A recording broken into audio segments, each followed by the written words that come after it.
बहन की डोली की बजाय उठी भाई की अर्थी, शादी की बजाय हो रही है अंतिम संस्कार की तैयारियां। नमस्कार दोस्तों, स्वागत है आप सभी का एक बार फिर से। बड़ी वारदात निकल कर सामने आ रही है, जहां पर 6 फरवरी को एक शादी होने वाली थी।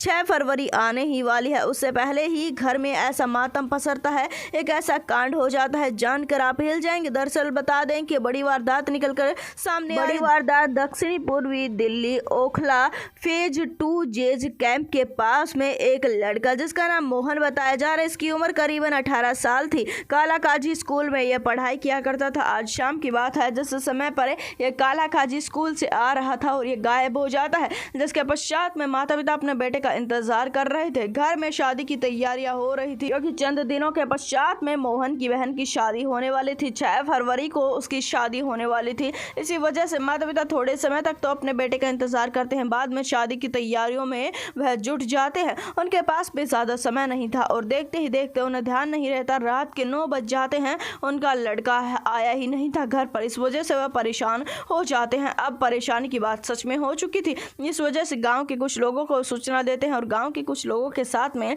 अपने बेटे को ढूंढने का प्रयास करते हैं। स्कूल में जाते हैं, ताला लगा हुआ था, हर जगह पर छानबीन करते हैं, कुछ भी पता नहीं लगता है। पुलिस थाने में जाकर मामला दर्ज करवाते हैं, गुमशुदगी की रिपोर्ट दर्ज करवा देते हैं, जिसके चलते पुलिस भी तीव्रता से इस मामले में जांच करना शुरू कर देती है। जिस समय पर पुलिस इस मामले में जांच कर रही थी, उसी समय पर पुलिस को सुबह के समय पर एक लाश मिलती है और इस लाश की पहचान घर वालों से कराई जाती है, तो फूट फूट कर रोने लगते हैं। उनका कलेजा फट जाता है अपने बेटे मोहन की लाश को देखकर, जिसकी मात्र उम्र 18 साल की थी, जिसकी बहन की शादी 5-6 दिन के पश्चात में होने वाली थी। माता पिता काफी ज्यादा रोने पीटना शुरू कर देते हैं और कहना शुरू कर देते हैं कि हमारी क्या ही गलती थी जो कि हमारे लड़के का ये हश्र हुआ। अब लाश मिल चुकी थी, पर इस लाश के पीछे का कारण पुलिस को नहीं पता था।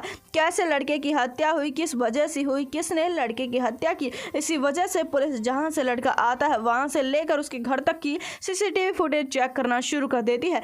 उसके स्कूल के पास की ही उसे एक सीसीटीवी फुटेज मिलती है, तो पुलिस दंग रह जाती है इस फुटेज को देखकर। इस फुटेज में कुछ लड़के उसे मोहन को पकड़कर कहीं पर लेकर जा रहे हैं, जिसके पश्चात में पुलिस इस मामले में जांच करना शुरू कर देती है। जैसे तैसे करके इन लड़कों की पहचान करवाई जाती है और इन लड़कों को पुलिस पकड़ लेती है। सभी लड़कों को पकड़ने के पश्चात में इनसे पूछताछ गहनता से होना शुरू हो जाती है। इनसे पूछा जाता है कि क्या तुमने ही उसे मोहन की हत्या की। हालांकि पहले से ही सभी ठान चुके थे कि पुलिस के सामने उन्हें कुछ भी नहीं बताना है, इस वजह से सब के सब मना कर देते हैं। सख्ताई से पूछताछ करने पर वह हामी भर लेते हैं। उसके बाद में हैरान कर देने वाला मामला निकल कर सामने आता है।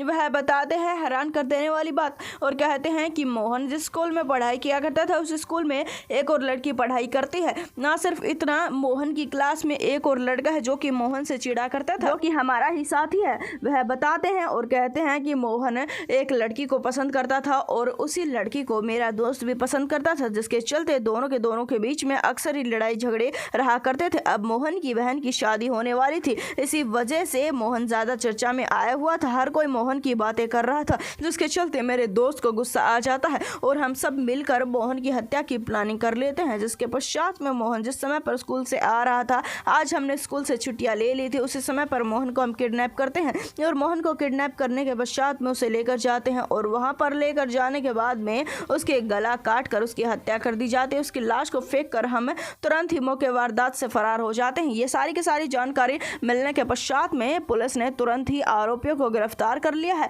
हालांकि उस घर परिवार की क्या गलती जो कि चंद दिनों के पश्चात में ही अपनी बेटे की शादी करने वाला था। घर में मातम पसर जाता है। बेटे की लाश मिलने के पश्चात में उसकी मां का कहना यह है कि कहां तो लड़की की शादी की तैयारियां हो रही थी, अब मेरे बेटे की अर्थी उठेगी डोली के बचाए और मेरे बेटे की अंतिम संस्कार की तैयारियां हो रही। उसकी मां की लगातार एक ही मांग है कि मेरे बेटे के हत्यारों को फांसी की सजा सुनाई जाए। हालांकि पुलिस इस मामले में उन आरोपियों को गिरफ्तार कर चुकी है। इस वारदात को जितना हो सके उतना शेयर कर दे, चैनल को सब्सक्राइब कर दे। हम आपसे मिलेंगे एक बार फिर से। धन्यवाद।